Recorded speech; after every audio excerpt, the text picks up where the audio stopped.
Hello and welcome to this brief tutorial from Biggerplate.com showing you how to add hyperlinks and attachments to your MindManager for Mac mind maps.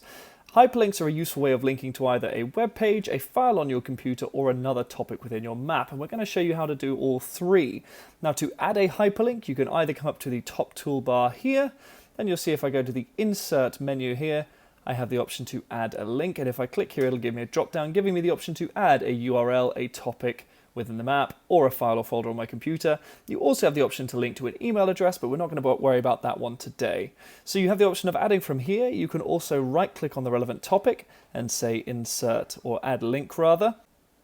You also have the option of using the shortcut Shift Command K, which gives you the pop-out menu here, and here I have the option of deciding whether to link to a URL, a topic within the map, a file or folder on my computer, or an email address. So for this instance, I'm going to use a URL, so we'll say http www.biggerplate.com, and you'll see if I hit OK, we get this little icon here. This is the Biggerplate logo, the Biggerplate bubbles in a handy little thumbnail icon, and if I click on that, it'll open up the Biggerplate website in a separate window.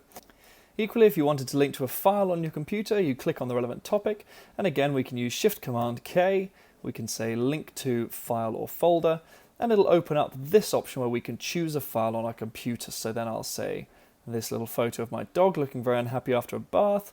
We click OK.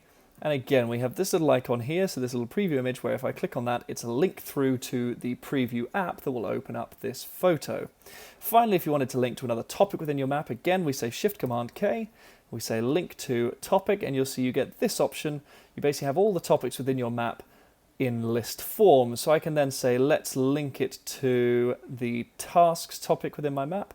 So if I say OK, I get this little icon here, and if I click on this, you'll see it highlights the tasks topic down here. And if this was a very large map, if for example I was over here and I click on it, you'll see it takes me to a view where I can see the relevant topic being highlighted.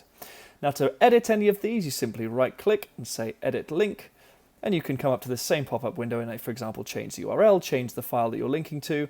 Here you can also remove the hyperlink by clicking this button, or if you wanted to remove it, you can right click on the relevant icon and say remove link, and it disappears. Now attachments fulfill a similar purpose but slightly different. So if we wanted to say add in an attachment, we click on the relevant topic, and again we can either come up to the top toolbar here and say attach files, we can right click, come down to the bottom here and say insert attachment, or we can use the shortcut Shift Command and T. This gives us this pop-out menu, so it's an automatic link to the files on your computer where again we can choose the photo of the poor puppy, say open, and you'll see it's created this little paperclip icon, and your attachments within this topic are now listed within this sidebar. Here you can also manage any links within your topic, but here, as we can see at the moment, this is the attachment I've just inserted, and if I double click on that, it opens it up in a separate window here. Now if I wanted to remove any of these attachments, I can either do so within this little window here, so I can come down to the bottom and click this minus symbol, or alternatively I can right click on the icon within the topic and say remove all attachments. It'll give us this warning saying it's open somewhere else. Are we sure we want to remove it? Yes, we do. And it disappears. Hopefully that's all you need to start adding hyperlinks and attachments to your MindManager for Mac mind maps. For more MindManager templates, tutorials, and training, visit Biggerplate.com.